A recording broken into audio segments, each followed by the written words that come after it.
င်္ဂလာပါဒီနေ့မှာနန်းကတနေ့တာကိုစိတ်အေးချမ်းစွာနေထိုင်ဖို့အတွက်မနက်ခင်းတိုင်းမှာပြုလုပ်ဖြစ်တဲ့ intention setting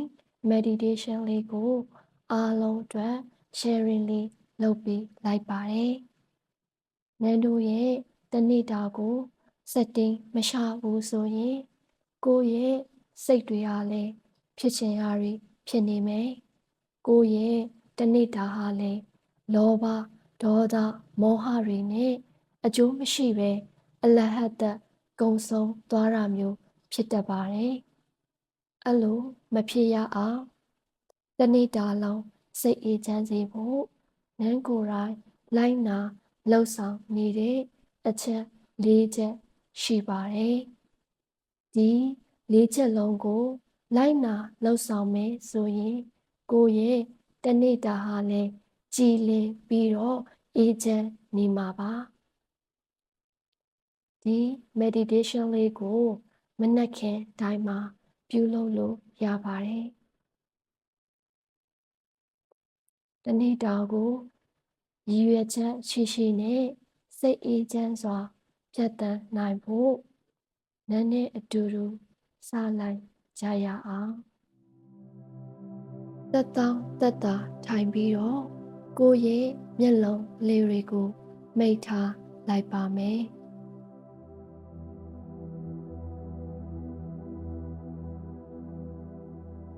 အသက်လေးကိုဖြည်းညှင်းစွာရှုသွင်းလိုက်ပါမယ်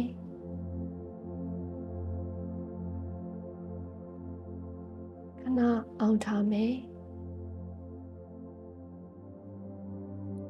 ပြန်ပြီးတော့ဖြည်းညှင်းစွာရှုထုတ်လိုက်ပါမယ်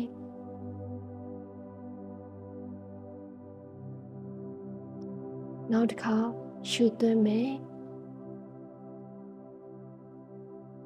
ခဏအောင်ထားမယ်ရှုထုတ်မယ်နောက်တစ်ခါရှုသွင်းမယ်ခဏလောက်အောင်ထားပါမယ်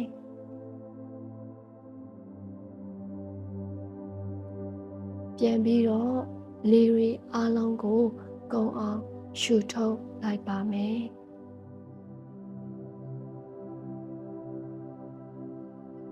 ဒီလိုနဲ့ရှုသွင်းရှုထုတ်လေးကို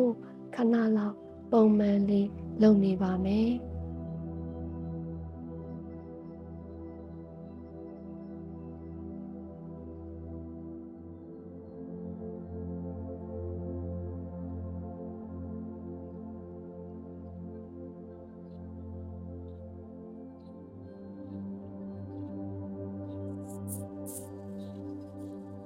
ငါဟာ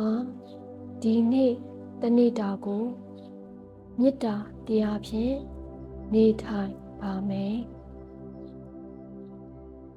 မေတ္တာတရားဆိုတာနူးညံ့သိမ်မွေ့ပြီးတော့မြင့်မြတ်တဲ့အရာတစ်ခုပါမေတ္တာတရားဆိုတာလူတိုင်းရဲ့ရင်ထဲမှာကိန်းအောင်နေပြီးသားအရာပဲဖြစ်ပါတယ်ကိုယ့်ရဲ့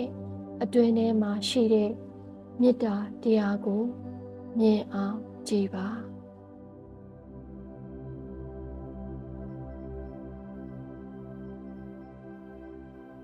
အရင်ဦးဆုံးကိုမေတ္တာပို့ပါမယ်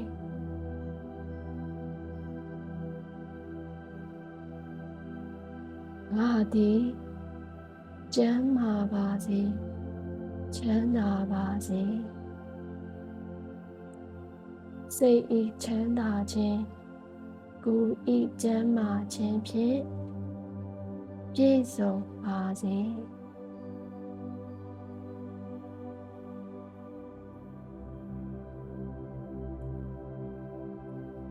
ငါဤစိတ်နှလုံးသည်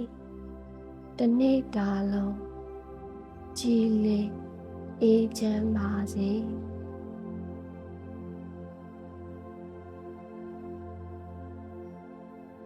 က ကိုချစ်ရတဲ့သူတွေနဲ့လောကကြီးတစ်ခုလုံးကိုမေတ္တာပို့ပါမယ်ငါဤယေရှုရှင်မိဘနှစ်ပါးကျမ်းမာပါစေချမ်းသာပါစေစိတ်ဤချမ်းသာခြင်းကိုယ်ဤကျမ်းမာခြင်းဖြင့်ပြည့်စုံကြပါစေ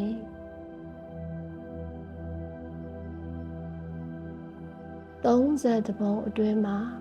ရှိကြကုန်သောလူနဲ့ပြင်မှာတသဝါအပေါင်းတို့အားလုံးကျမ်းမာကြပါစေချမ်းသာကြပါစေစိတ်ဤချမ်းသာခြင်းကိုယ်ဤကျမ်းမာခြင်းဖြင့်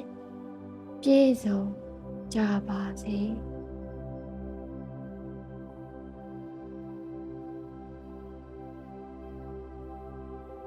ငါသည်ဒီနေ့တနေ့တာကိုယေရှုတရားဖြင့်နေထိုင်ပါမယ်တက်အလေးကိုဖြည်းညှင်းစွာရှုသွင်းလိုက်ပါမယ်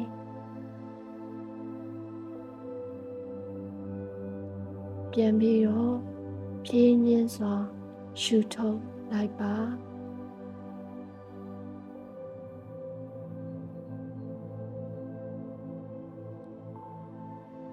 ဝင်သက်အသက်တိုင်းကိုသိရှိပြီးတော့အသက်ရှင်သန်ခွင့်ရနေခြင်းကိုခံစားကြည့်ပါ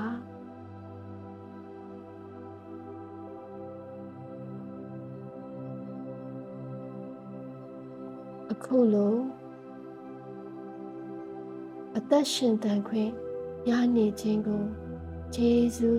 တင်ပါတယ်ငါရဲ့ဘဝတစ်လျှောက်လုံးမှာရှိတဲ့ယေရှုတင်စရာတွေအားလုံးကိုလည်းယေရှုတင်ပါတယ်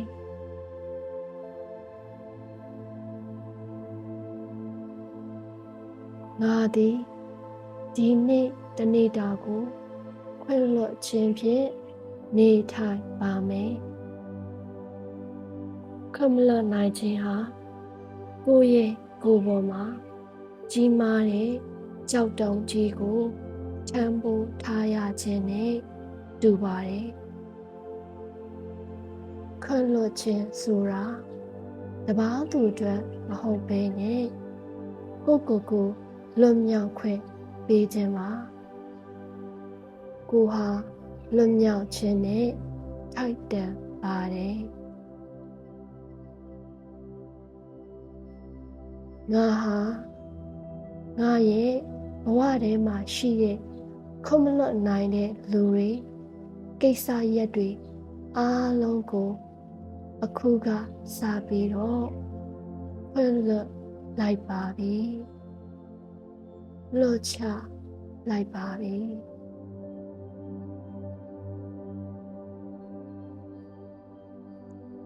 ငါဟာဒီနေ့တနေ့တာကိုဒေါသမထွက်ခြင်းဖြင့်နေထိုင်ပါမယ်ဒေါသဆိုတဲ့မီးဟာတိတ်ကိုပူလောင်ပါတယ်ဒေါသဆိုတာကိုယ်ကိုလောင်မြိုက်စေတဲ့မီးစတစ်ခုပါငါဟာဒီနေ့တနေ့တာကို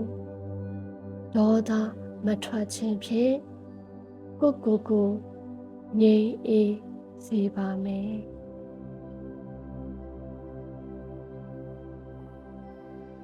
ကိုဟာအခုချိန်ကစပြီးတော့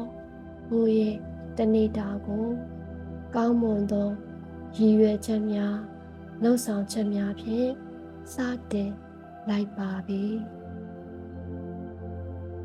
အားလုံးကျမ်းမာကြပါစေချမ်းသာကြပါစေသာယာအေးချမ်းသောနေ့ရက်များကိုပိုင်ဆိုင်နိုင်ကြပါစေ